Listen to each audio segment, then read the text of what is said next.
Hello from the farmer's garden. I'm one of the farmers and I'm getting ready to put some more seeds out in the garden.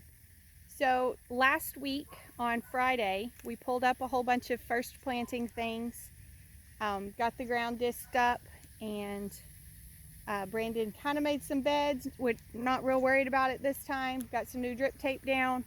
And so I'm going to start replanting a few things.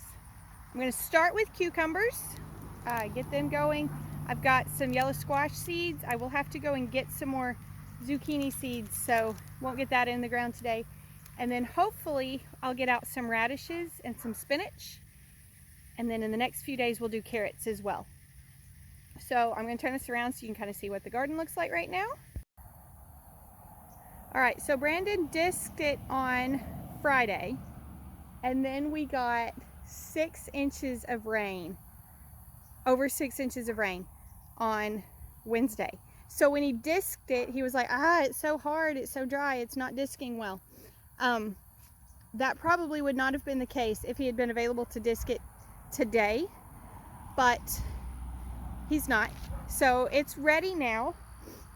We've got the new drip tape in, and I will just be planting through here. We do plant our cucumbers on cages, so I don't know if I could do this with one hand. We'll see.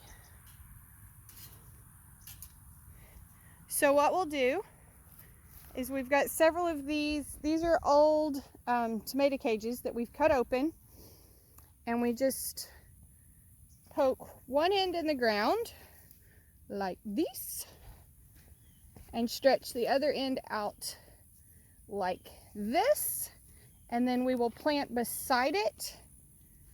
So I've got, I think there's 5 of them that I'll put in there, and then that gives the cucumbers something to grow over so that they're easier to pick. So I'll start with those and keep you updated throughout the day. Okay, I've got the trellis in. Each of these is between 2 and 2.5 feet wide. So I've got 6 of them in.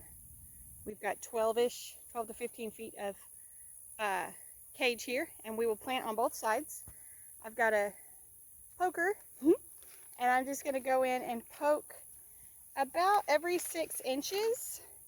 And this sand, you would think 6 inches of rain, it would be super soft, but it actually packs really hard. It would disc really well right now because it would be packed, and so it wouldn't be just powdery, but it is actually harder to poke the holes than you would think. Army worm. So I mentioned that Brandon is not available to run the disc today, so that's why we're not redoing it. I actually can drive a tractor. I'm actually pretty good at driving the tractor. I'm just terrible at hooking up the correct piece of equipment. Getting lined up right, being strong enough to actually manhandle it into place, all of those things. So I generally let Brandon do most of the tractor work around here. But if there's a field of hay to be raked, you throw that rake on there and I'll be your girl for that. Anyways, I'm just poking these holes all the way through, and then I will put in the seeds, and the ground is nice and wet, so this will not take long before they sprout. So they are treated seeds. They do have a little bit of treatment on there. That is to keep the bugs from eating it as bad before it comes up.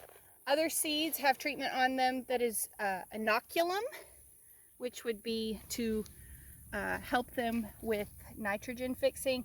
There's different treatments to put on the seeds, but I just kind of control spilled those, and now I'm going back and putting one into each hole.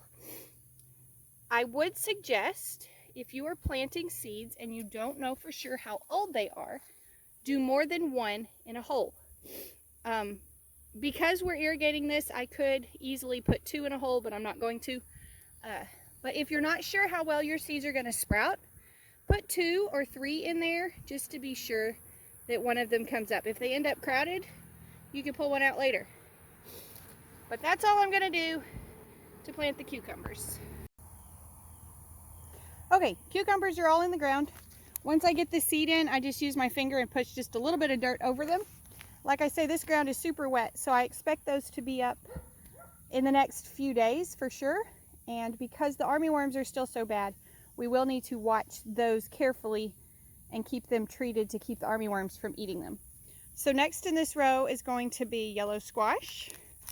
And we're going with early prolific straight neck because that's what we've got around.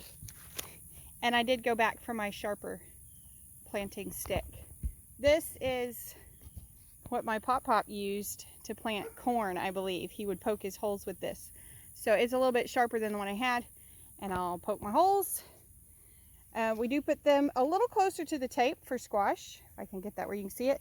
And we put them a little further apart.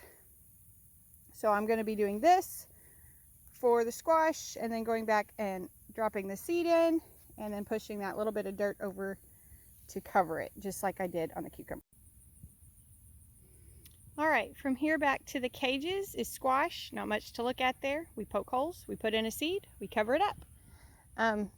So I'm going to go over and check the tomatoes. We pruned the tomatoes way back about almost a week ago. And so what we have done is to cut them way back to some of these newer branches that are down closer to the ground. Ideally, we went for these that were coming out just like right down at the ground, those new ones like that. Some of them we did not get the ones all the way at the ground. For example, this one starts at the ground, but it's all the way up to here with new foliage, so we did leave it alone. But what we are doing is letting these summer tomatoes come back and hopefully make some fall tomatoes.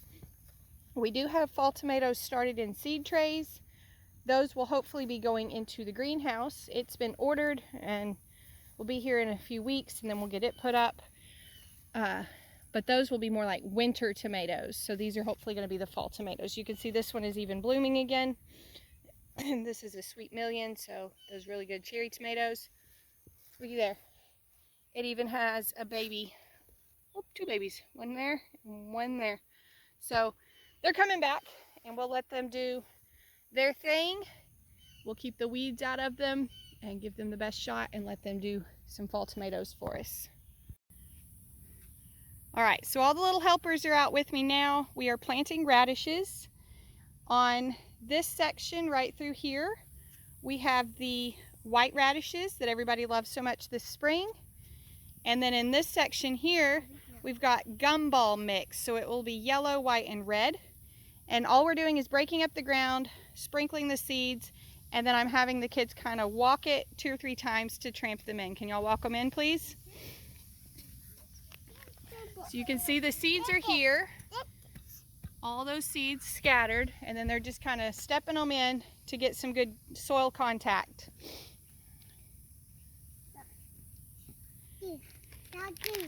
And there we go. And all right, that's good, guys. You can get off of it. Hey, the water is coming out. Yep, that's from the drip tape. All right, so we're only doing small sections of these at a time, and what we'll do is we'll plant them every week or two. We'll do another round so that we don't have them all ready at the same time. So the next thing we're going to do is some spinach. All right, we got everything planted. Cucumbers, yellow squash, 2 different kinds of radishes, and spinach is in the ground. So we'll give that a few days and hopefully it'll start to come up. We'll be watching it for the armyworms, try to keep them out of it, and waiting for the harvest next. So thank y'all for coming along. Hope you enjoyed your visit to the farm. Hope you learned something. And as always, be sure and like and subscribe so you can come back when you can stay longer.